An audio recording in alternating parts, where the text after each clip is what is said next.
Hey, what's up? It's your boy Asian Psycho, aka Sniper98. It's been a few months since the Embodiment of Scarlet Devil video, and it's about time that I put out the next one, given how well you guys received the first one.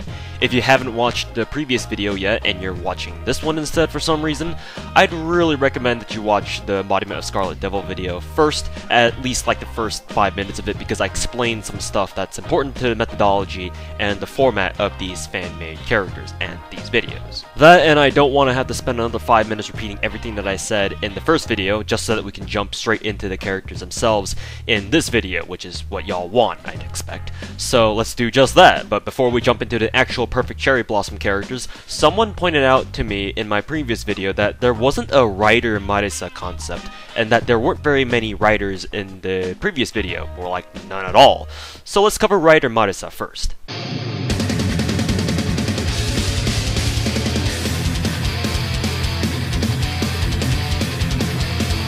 This version of Marisa is a 5-star rider, I guess to go along with the 5-star version of Reimu that I had in the previous video, with a triple buster deck, which of note she would be the only rider in the game with a triple B deck. Her first skill is Hyperlight Drifting A-, which grants herself evasion for 1 turn, increases her own attack by 10 to 20% for 3 turns, and increases her own star gen for 3 turns by 30 to 50%, all on an 8 to 6 turn cooldown. This is based on caster Marisa's own Hyperlight Drifting skill, but it's a rank higher to indicate that this version of Marisa, being a rider, naturally puts a lot more emphasis on mobility and her riding skill, so that she doesn't have the self-burn demerit that her caster version does. Her second skill is Mana Burst Star A, which increases her own buster performance by 20 to 30% for 1 turn, generates 15 to 25 crit stars, and increases her own star weight by 200 to 500% for 1 turn, all on an 8 to 6 turn cooldown. This is the same skill that her caster version has, but it's way more powerful here, as you can probably tell, because not only does she have a triple buster deck as her rider,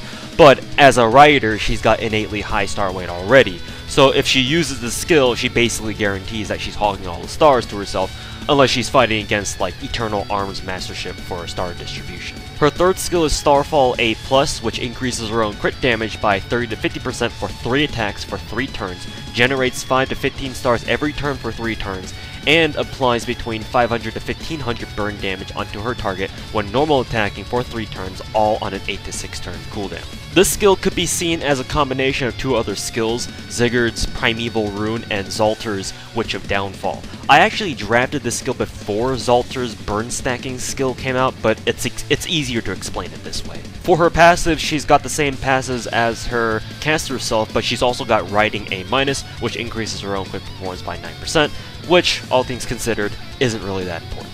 Her MP is Magic Hand and Final Spark, which is a Buster AoE MP that grants herself Sure Hit status for 1 turn, deals 300 to 500% damage depending on MP level, burns all enemies for a flat 750 every turn for 3 turns, and burns herself for another 750 damage as a demerit, which can kill Marisa too. But its overcharge increases her MP damage 1 turn first before it applies damage by 20 to 40%. And her max bond C is the Gifted Broom, which increases her own MP damage by 30% and grants herself 1-hit evasion after every MP that she fires off when she has it equipped and is on the field. So in case you couldn't tell already, Rider Marisa is designed to be a nuke rider who's self-sufficient on crit stars. She won't be able to MP very often just because of how her deck is, but it probably doesn't matter if she's going to be crit memeing everything to death in the first place. So yeah, give her Merlin and have fun disintegrating the game.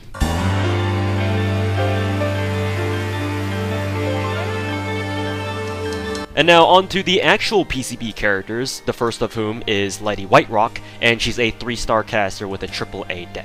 Her first skill is Snowfall A-, which generates 5 to 15 crit stars every turn for 3 turns, and increases party crit damage by 20 to 30% on a 7 to 5 turn cooldown. A pretty straightforward skill, I'd say, that gives her utility as both a crit support and light star gen support. Not really much else to say here. Her second skill is Cold Snap A+, which increases party defense by 10 to 30% for 3 turns, and reduces damage taken by party by 500 to 1500 for 3 turns on a 7 to 5 turn cooldown. This is an upgraded version of Cherno's Cold Snap skill. My headcanon is that Letty taught Cherno how to control her power, saying that you could interpret both of their powers as being relatively similar, though they're still distinct on a fundamental level. And her third skill is Cold Manipulation EX, which removes all current enemy buffs, blocks all enemy buffs for 1 turn, decreases all enemies' defense and attack by 10 to 30% for 1 turn that can't be resisted, but also prevents your team from applying buffs for 1 turn on an 8 to 6 turn cooldown. This skill is based off Letty's ability to manipulate cold, hence the name if you couldn't figure that one out already. According to Touhou Letty's ability is apparently impossible to be completely avoided, so the enemy team can't just resist the attack and defense debuffs that she inflicts on them. However, because she's lowering the temperature in the area around her, her teammates also get affected, hence the team demerit of being unable to activate buffs once this skill is used. Her passives are Territory Creation EX, which increases her art's performance by 12%, Winter Essence EX, which decreases enemy buff success rates by 12%, and Item Construction C, which increases her own debuff success rate by 6%. And her MP is White Sign Undulation Ray, which is an arts AoE MP that deals 450 to 750% damage depending on MP level, and has a significant chance to freeze all enemies from 50 to 70% depending on overcharge level. Freeze is a custom effect that inflicts MP seal and reduces enemy attack by 50% for 1 turn. Her Bond CE is Hibernation, which grants the party a persistent 10% chance to freeze enemies with each normal attack when she's got it equipped and is on the field. I designed Letty to be a powerful defense utility caster who can stall like a freak with her skills and MP, but also help set up her team to do a lot of damage in 1 turn by making the entire enemy team vulnerable to attack by removing their buffs and preventing them from using their own buffs. I don't think we have such a stall-oriented 3-star caster in the game yet, so Letty here would be a good addition, I would think.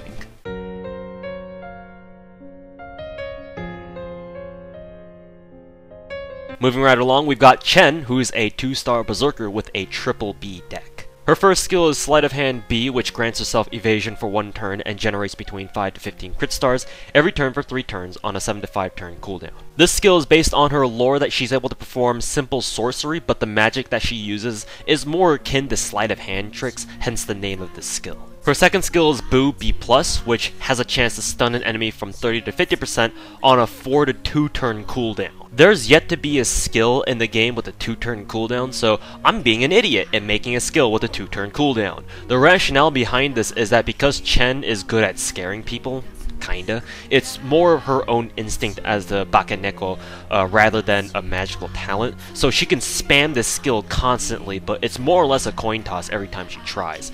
But if RNG goes your way, you could stunlock someone over and over and take advantage of that. Her third skill is Shikigami Neko Overrun C+, which charges her own MP gauge, increases her own crit star weight by 3000 to 6000% for 1 turn, and applies Prey status to 1 enemy for 3 turns. Prey is a custom effect that causes the enemy target to receive bonus damage from servants who possess animalistic traits like Chen herself, the Tamamos, the Ushis, Suzuka Gozen, Jaguar Man, and etc. And Chen's Prey status increases the bonus damage dealt by 25 to 45%, all on an 8 to 6 turn cooldown. This skill is designed to solve a few problems that Chen as a berserker has, namely her low star weight and her MP gen.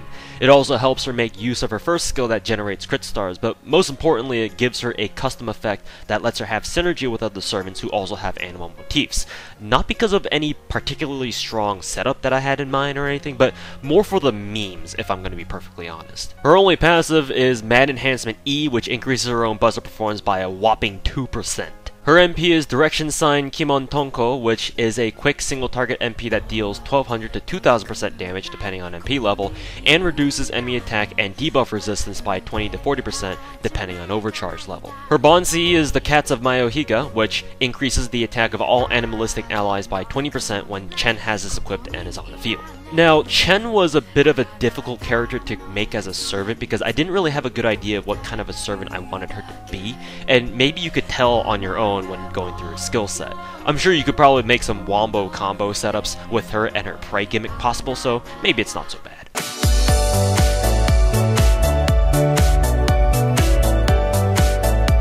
Next we have Alice, who's my personal Touhou waifu, so she's an automatic 5-star, hehe. She's also a caster with a standard AAA caster deck. Her first skill is Doll Manipulation A++, which increases one ally's attack and defense by 20 to 30%, reduces their damage taken by 1000 to 2000, and increases their debuff resistance by 30 to 50%, all for 3 turns on an 8 to 6 turn cooldown. However, if Alice uses a skill on herself, she exchanges the damage cut effect for a self-invul effect instead for 1 turn. I like to think that when Alice uses a skill, she sends her dolls out to reinforce and protect one ally, and in doing so the dolls assist with that ally whenever they attack or are being attacked, hence the attack and defense buffs. As for the self-invul though, my explanation for that is that she's much better at handling her own dolls when she's using them to protect herself, as opposed to using them to protect her allies, since she'd be much more efficient in protecting herself rather than someone else in the heat of battle. Her second skill is Memories of Makai A, which increases her own MP damage by 20 to 30% for 1 turn, grants herself Invul Pierce, and removes her own debuffs on a 7 to 5 turn cooldown. This is a direct upgrade from Kwakuma's own Memories of Makai skill, and the reason why Alice has it is because she's a resident of Makai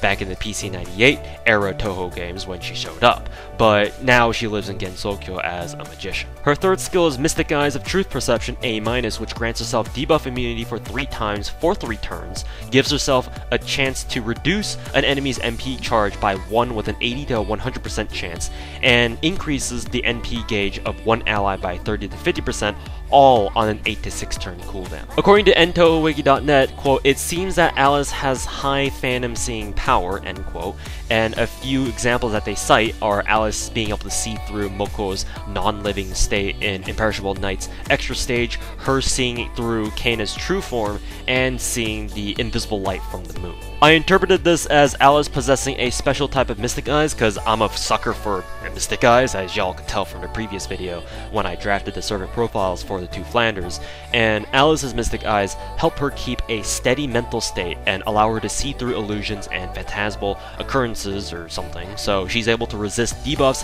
headed her way since they're technically magical effects in the context of this game. For her passive, she's got Territory Creation C, which increases her own arts performance by 6%, Divinity B+, which increases her own damage by 185, which she has because my headcanon is that she's the main daughter of Shinki, who is the goddess of Makai, and Item Construction A+, which increases her own debuff success rate by 11%. Her MP is Colossus Doll Goliath Doll, which is a single target arts NP that deals 900 to 1500% damage, applies a delayed stun that stuns target for 1 turn after 1 turn, and reduces their arts resistance by 20 to 40%. Her Bond CE is Shanghai and Horai, which increases party arts and MP generation rates by 10% when she has it equipped and is on the field. In keeping with Alice's personality, I designed Alice to be a great solo caster, but I also gave her some party utility since she's not a complete loner, as indicated by the doll shows in the human villages that she does sometimes.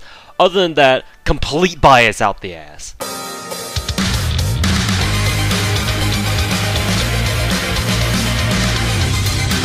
This one's for all you fucking degens out there. This is Alice as portrayed in the PC98 games, and for the purposes of FGO naming conventions, we'll just call her Alice Lily. She's a 4-star caster with a standard caster deck. Her first skill is Doll Manipulation C-, which increases a target ally's attack and defense by 10 to 20%, reduces their damage taken by 300 to 1300 for 3 turns, and increases their debuff resist by 10 to 20%, all for 3 turns on a 9 to 7 turn cooldown. The same skill as Alice's, but with a lower rank for what should be obvious reasons. Her second skill is Demon Eyes of Truth Perception C, which cleanses a target ally's debuffs, extends their currently applied buffs for 1 turn, and charges their MP gauge by 20 to 30%. If she uses a skill on herself, she also gives herself a boosted insta-kill chance for 3 turns by 50 to 80%, and all this on an 8 to 6 turn cooldown. This time, rather than just copy-pasta the skill from her adult self, I gave this skill different effects so that it's apparent how growing up has changed Alice's abilities. Also, the reason why she has an insta-kill effect is because she was originally introduced as the Girl of Death in Mystic Square. Her third skill is Grimoire Arts A, which increases her own MP damage by 10 to 20%, and grants herself Invul both for 1 turn, but drains her HP by 1000 as a demerit, and this HP drain places a delayed death debuff that will kill her the next turn if her HP is already at 1000 or less. but this can be avoided if Alice receives a heal before your next turn on an 8 to 6 turn cooldown. Because Alice has no self-heal of her own, she'll need support from you or her team to help her survive her HP drain if it's lethal. I don't think FGO has a delayed death debuff mechanic that works quite like this yet, so it'd be interesting to see how it works out in-game. Maybe. Her passives are Territory Creation E, which increases her own arts performance by 2%, Divinity A, which increases her damage by 200, and Item Construction C, which increases her own debuff success rate by 6%. Her MP is Grimoire of Alice, which is an arts AoE MP that deals 450 to 750% damage, decreases all enemies' debuff resist by 20% for 3 turns, increases party arts performance by 20 to 40% for 3 turns, and has a chance to insta-kill all enemies from 50 to 100%.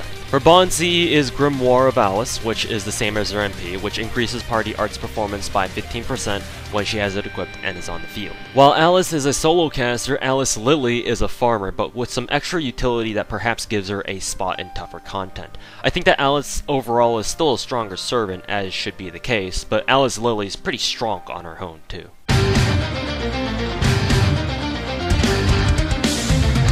And the final Alice face, Demon Alice. She's a custom Touhou character with some basis on fan-made designs of an Alice who's reverted to her origins as a former Makai resident, specifically the daughter of Shinki, the goddess of Makai.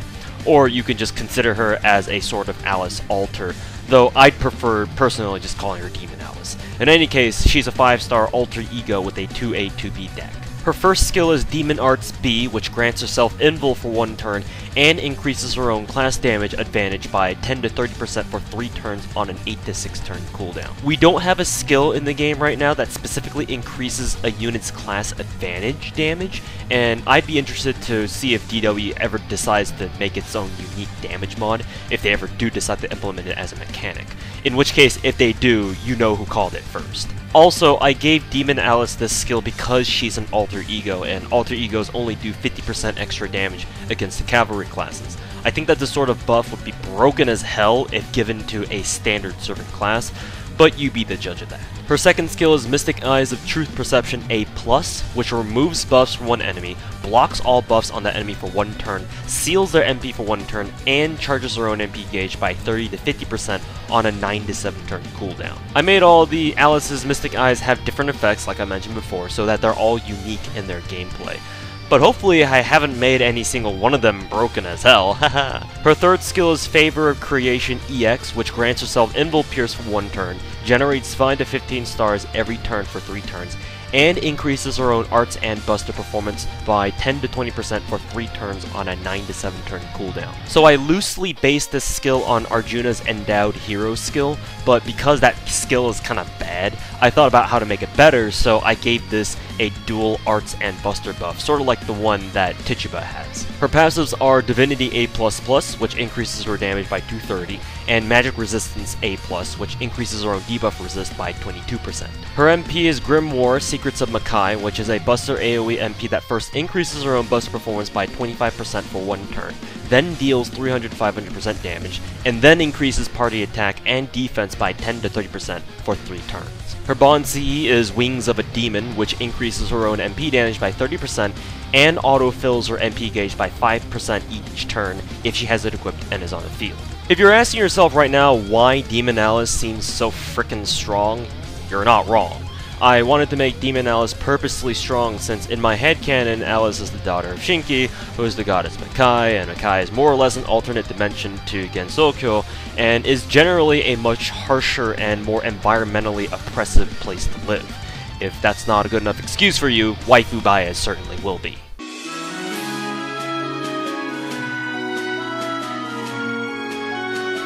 Next, we've got the Prismriver triplets, Lunasa, Merlin, and Lyrica. No, not that Merlin. They're a 3-star caster with a standard caster deck, and now that we have the Valkyries in the game, the Prismrivers can be the same way in the Saint Graph, where Lunasa can show up in the first ascension, Merlin be the second ascension, Lyrica the third, and all 3 of them show up together in their final ascension arc.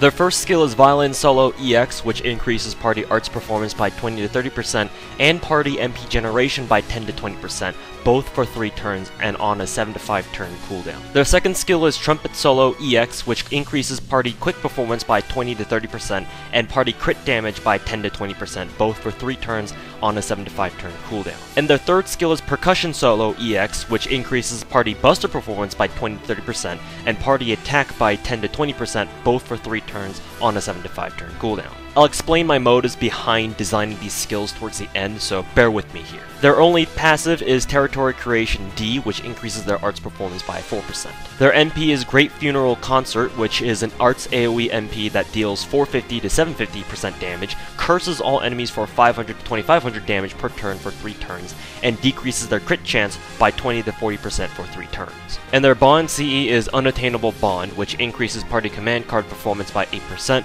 when the Prismrivers have this equipped and are on the field.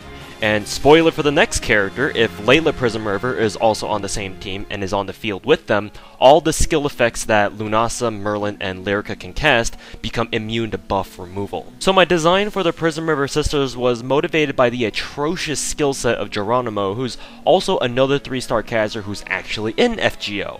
And I took a look at his skills and thought, well, if only his skills were for the whole party, or at the very least targetable, that'd be fucking fantastic, and he'd actually be a viable 3-star support caster. But given the fact that DW will probably never buff him like that, I figured that I might as well turn the Prismrivers here into what Geronimo should have been, and then some. Those secondary effects are there so that the Prismrivers aren't trapped into being simply command card buffers and have some additional flexibility in terms of their utility. Admittedly though, the Prismriver's skills are all really strong, so I made their MP by comparison not the most useful as a compromise. That, and because they're musicians, I modeled their MP after Mozart's, which you can see by their curse effect, I guess.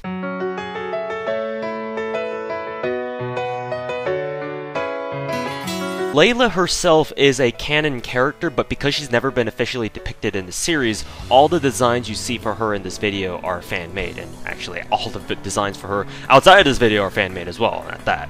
She's a 4-star caster with a 2A, 2Q deck, like Scotty. Her first skill is Wisdom from Desperation B, which reduces one enemy's MP gauge by 1, removes her own debuffs, and generates 7 to 17 crit stars on an 8 to 6 turn cooldown. This skill is based on what little lore we know about Layla. She and her sisters originally come from a wealthy family where their dad was a count and a merchant, but one day he somehow got some item from Gensokyo that caused an accident that presumably killed him, leaving the Prismriver sisters as orphans. And at some point after the accident, Layla's sisters all left the mansion, while Layla herself stayed behind because her home held so many memories for her.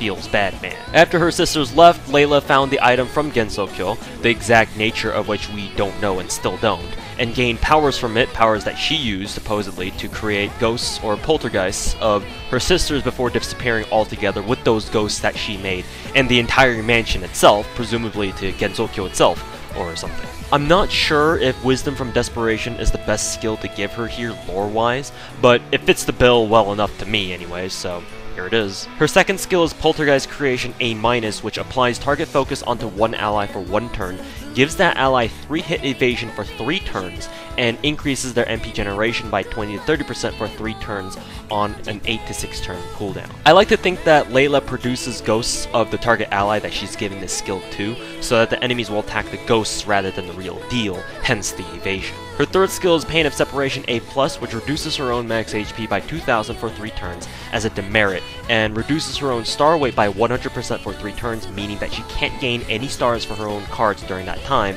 but regenerates party HP except for her own by 1000 to 2000 for 3 turns, and charges her own MP gauge by 10 to 20% per turn for 3 turns, all on a 9 to 7 turn cooldown. I base this skill off Fujino's Residual Pain skill, hence the max HP demerit, but I gave it some party support effects like the star reduction and HP regen. Her only passive is Territory Creation D, which increases her own arts performance by 4%.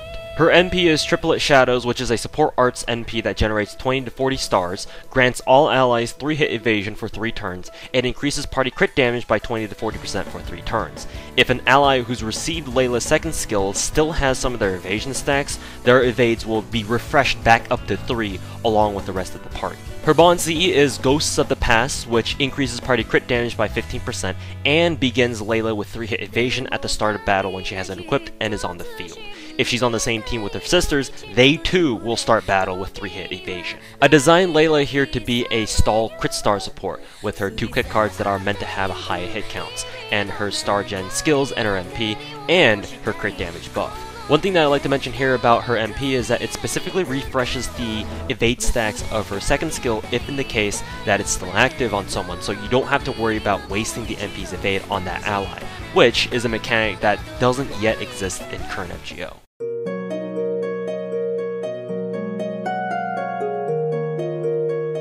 Next is Lily White, who's a 1-star caster with, again, a 2Q2A deck. A lot of casters in this video, huh? Seems like everyone in Touhou could be a frickin' caster now that I think about it. Her first skill is Spring Flare B+, which charges party MP gauges by 10 to 20% for 3 turns on a 7 to 5 turn cooldown. A simple skill, but I'd imagine that this is a really strong skill for just a 1-star caster. Her second skill is Flower Creation Light A, which generates 10 to 30 crit stars and recovers party HP by 1000 to 3000 on an 8 to 6 turn cooldown. This is an incredibly strong skill for a 1-star caster, and I had Mozart's third skill in mind when drafting this skill.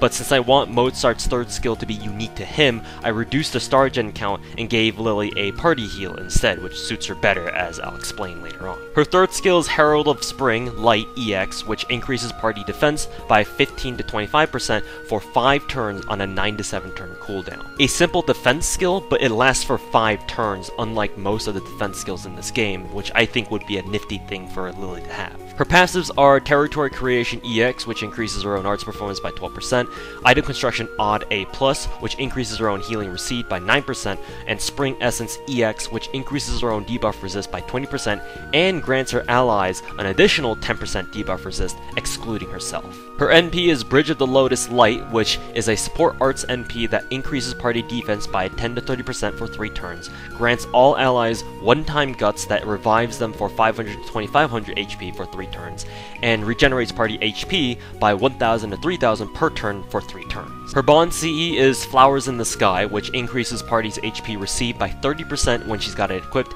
and is on the field. Lily White is meant to be a defensive utility caster, kind of like Letty, but she branches off from Letty by exchanging Letty's offensive utility, as in her enemy buff removal and buff denial, for even more defense stacks and healing instead, which I think is appropriate because of their seasonal contrasts. But because her kit altogether is super fucking strong for a 1-star, I intentionally gave her a 2Q2A deck so that it's harder for her to arts chain and get her MP ludicrously often as a balance thing. Balance, yeah. What's that, right?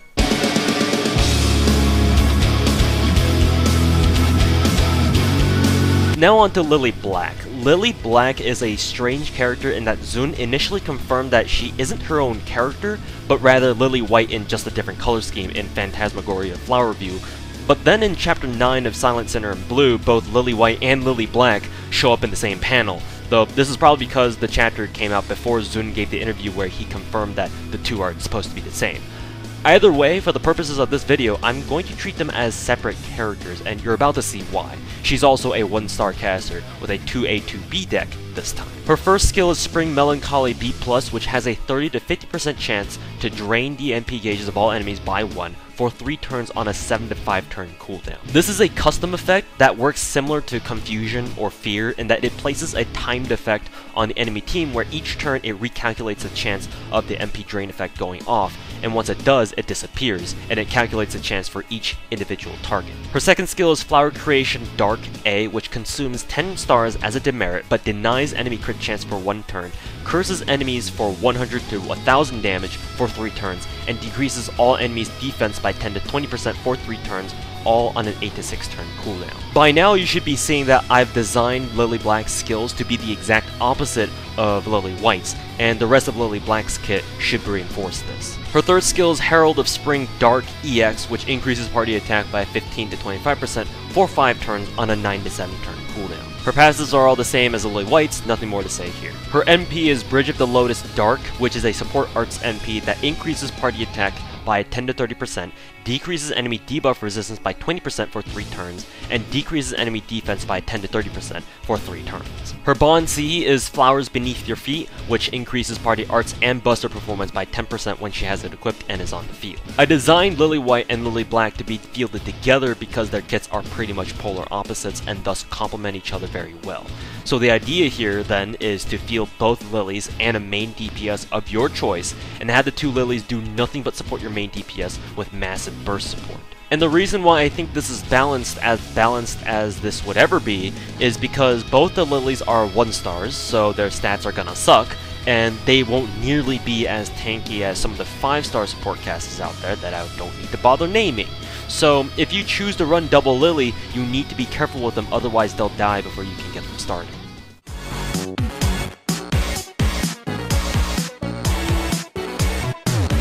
Next up is your friendly local Orchard Supply hardware store employee, Konpaku Youmu. She's a 4-star saber with a unique triple arts deck that no other saber in this game currently has. Her first skill is Konpaku Ryu A++, which increases her own arts performance by 30 to 50%, increases her star absorption of arts cards by 300 to 500%, and increases her own crit damage by 30 to 50%, all for 1 turn, and all on a 7 to 5 turn cooldown. I basically stole this skill from Sitting Master, but I changed his debuff resist effect to a crit damage effect so that Youmu can be a crit monster for 1 turn, and gain absurd MP charge with her arts cards. Her second skill is 5th Stage A, which doubles the number of hits on her command cards for 1 turn, reduces her own damage by 50% when attacking with command cards for 1 turn as a demerit, but then increases her own damage when attacking with command cards by 0 to 30% for 1 turn on a 9 to 7 turn cooldown. This is the exact same as Musashi's 5th form skill, just with a slightly longer cooldown, and I gave Youmu this skill because, well, she's a 5th stage boss. Get it? Lame puns aside though, it also makes sense since they're both swordswomen who both use 2 swords. Well, Musashi uses 4, but you get the idea. Her third skill is Half Phantom A, which grants herself evasion for 1 turn, and after that turn increases the chance of the enemy targeting her allies rather than herself on an 80 to 20% chance for 1 turn. I don't know how something like this would work where the enemies are less likely to hit Youmu, so the target focus chance may be skewed out of proportion here. Either way, this is a unique skill to Youmu, as something like this doesn't exist in FGO, I don't think. At least not that I'm aware of, and in solos this skill will just work as an ordinary evasion skill instead due to its nature. Her passives are Magic Resist A, which increases her own debuff resist by 20%, and Gardening A, which increases her own star gen rate by 10%. I wanted to include gardening somewhere in her kit because that's her occupation, but since all her skills were taken, I had to include it as a passive instead. It's kind of a wasted skill, but then again, so is riding on most people. Her NP is Voidness Sword, which is a single target arts NP that first removes buffs from an enemy and removes her own debuffs, and then deals 900 to 1500% damage. It also reduces the enemy attack and crit chance each by 10 to 30% for 3 turns. And her bond CE is Rokanken and Hakuroken, which increases party arts performance by 10% and party crit damage by 15% if she has it equipped and is on the field. I designed Youmu to be a super strong solo arts saber, and of note, no saber in FGO right now has a triple arts deck, and I thought it'd be cool for Youmu to be the first one. Well, in my mind anyway. That, and she's a 4-star because with this kind of deck, she'd definitely be broken as a 5-star. Not that that's stopping DW from making Summer Baby. Omega lol.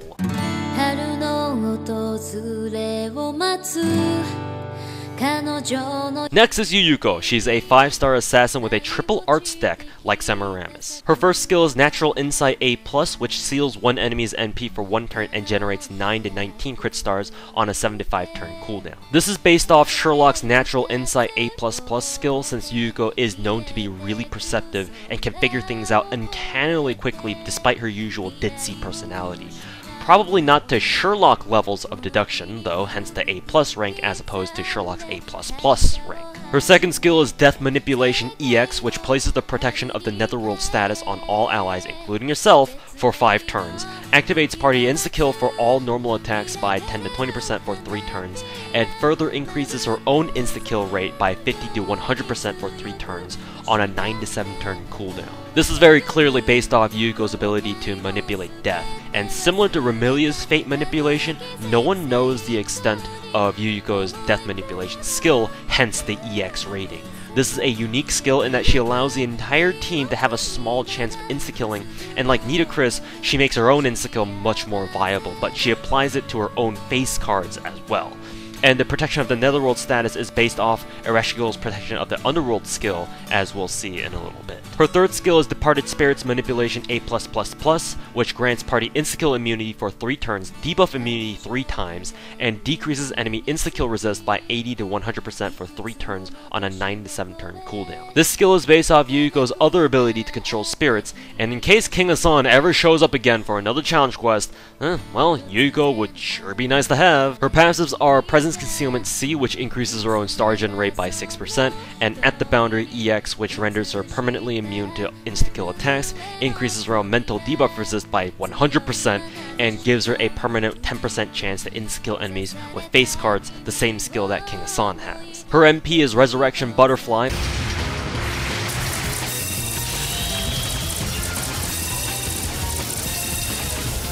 which is an Arts AoE MP that first increases party Arts performance by 20 to 40% for 3 turns, deals 450 to 750% damage, grants all allies with their protection of the Netherworld status is still active, 1-hit invul and full HP restoration, and has a chance to insta-kill all enemies from 50 to 100%. Now, if allies have been defeated with their protection of the Netherworld status is still active, they are revived for 3 turns when Yuyuko uses her MP and fight with the same conditions that they had at the time they were defeated, and the allies that came in to replace them withdraw to the back line.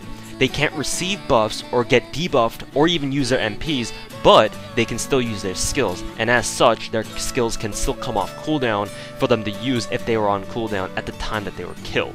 Once those 3 turns are gone though, they are removed from the field again, and they can't be brought back again. Her bond CE is Saikyo Ayakashi, which increases party arts and insta-kill rates by 10% each when she has it equipped and is on the field. Yuyuko could either be really fucking broken or just kind of a whatever servant due to how finicky the insta-kill mechanic is in FGO, as in it never works for you but always works for the AI. That protection of the Netherworld mechanic is undoubtedly super strong though, and just on that alone, she could be game breaking. Who knows?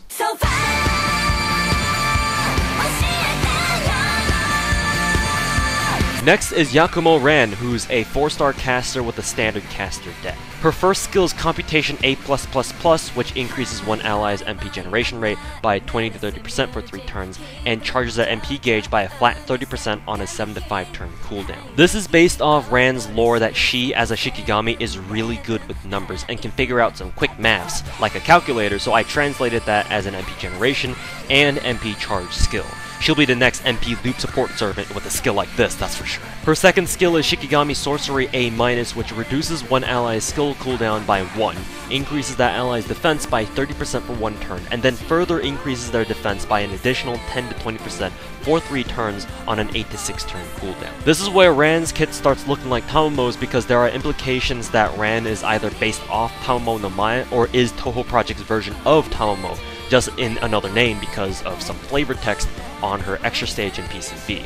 And given that I'm a Tamomo fag, I jumped on this opportunity to model Ran's skill set after Tamomo's because I honestly didn't know what else to do. And her third skill is Bind of the Eightfold Blessings A, which recovers party HP by 1000 to 3000 and has a chance to reduce the MP charge of one enemy by 1 from 80 to 100% on a 7 to 5 turn cooldown. This combines the HP regen and MP drain effects in Tamomo's kit into one skill, similar to how Ran's second skill combines the defense stacking and skill cooldown reduction effects.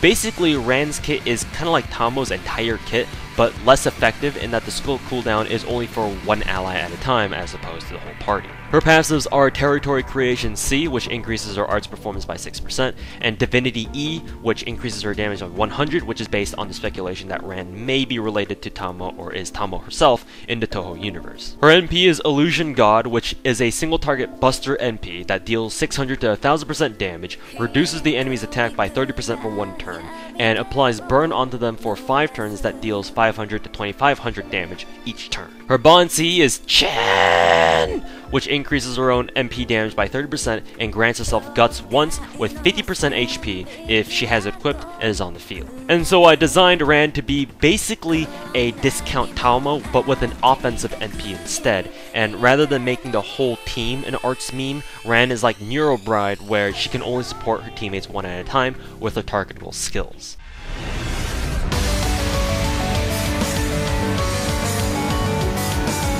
And now, for the one you've all been waiting for, the Forever 17 Hanglet. She's a 5-star foreigner with the standard caster deck by default, and you'll see what I mean by that in a little bit. Her first skill is Boundary Manipulation EX, which grants party invul for 1 turn, cleanses party debuffs, grants party debuff immunity 3 times, and charges MP gauges for 3 turns by 10 to 20%, all on a 9 to 7 turn cooldown. Since Boundary Manipulation can literally mean anything, I decided to throw all these effects together because why not?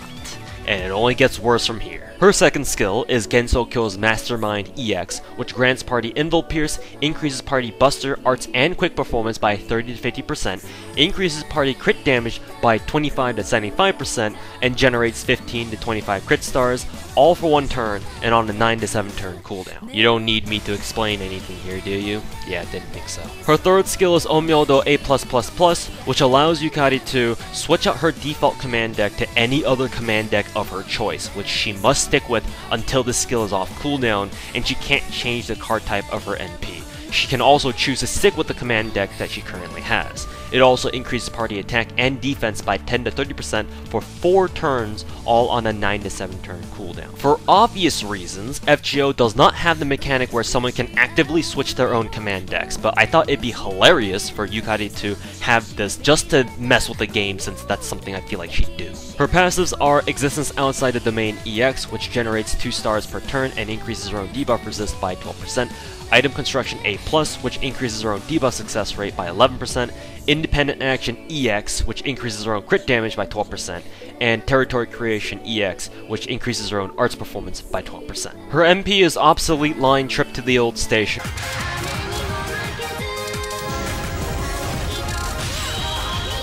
which is a Buster AoE or single target MP that first increases her own MP damage by 20% for 1 turn, and then deals either 300 to 500% damage on AoE or 600 to 1000% damage on single target, and then decreases enemy attack and defense by 15 to 35% for 3 turns. Being able to choose your own MP type. Did someone say broken? Her Bond CE is Hakurei Dai Kekkai, which increases her own MP damage by 30% and completely nullifies 1 enemy MP if Yukari has this equipped and is on the field. I don't need to explain what I did to Yukari's kit.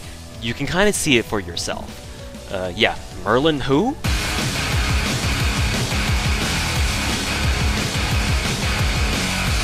And finally, to close out, we've got Suika, whom I'm including in this video because she shows up in Immaterial and Missing Power, which is commonly known as Touhou 7.5. She's a 4-star Berserker with a 2A 2B deck. Her first skill is Density Manipulation EX, which increases party attack by 10 to 20% for 3 turns, increases her own Buster performance by 20 to 30% for 1 turn, and grants party Burn Infliction for 3 turns. Each burn stack will do 500 damage and lasts 1 turn, all on an 8 to 6 turn cooldown. This is based off Suika's ability to control density, and because Suika is based off Shutendoji's legend, or at least has references to his or her legend, it closely mimics Shuten's charisma skill. Her second skill is Dispersion Self A+, which grants herself evasion for 1 turn and decreases all enemies' attack by 20 to 30% for 3 turns on an 8 to 6 turn cooldown. This is an offshoot of her density manipulation skill, but I consolidated it into an evasion skill for Suika to help her out in the survivability department. And similar to Rumia's Darkness Manipulation effect, where it lowers ally attack because the darkness interferes with the team's vision, Suika's Mist also follows the same logic and reduces the enemy attack because it interferes with their vision, or something like that. Her third skill is Monstrous Strength Oni A, which increases her own attack by 20 to 30% for 1 turn, and grants herself Guts once for 3 turns that revives her with 500 to 1500 HP on a 9 to 7 turn cooldown. I combined Battle Continuation and Monstrous Strength into 1 skill, and this is what I got. The Guts also gives her an extra layer of survivability and another attack boost because why not? Let's just make Suika dunk on people, why don't we? Her only passive is Mana's Enhancement D+, which increases her own Buster performance by 5%. Her NP is Oni Sign Massacre on Mount Oe,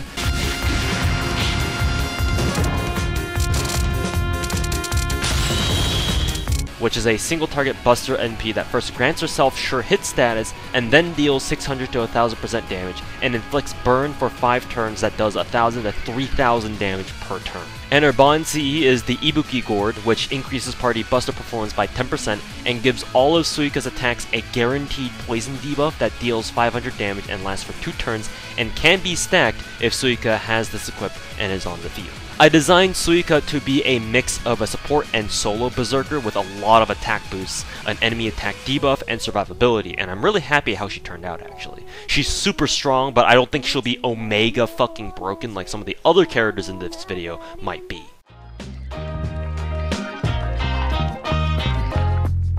Well, that just about does it for the PCB episode of the series. Hopefully y'all liked it, or at least got a kick out of how fucking broken some of these characters are.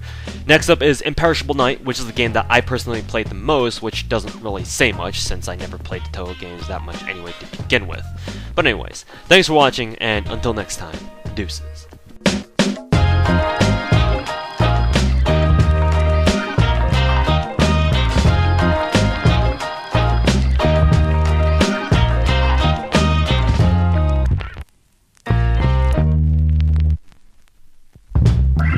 You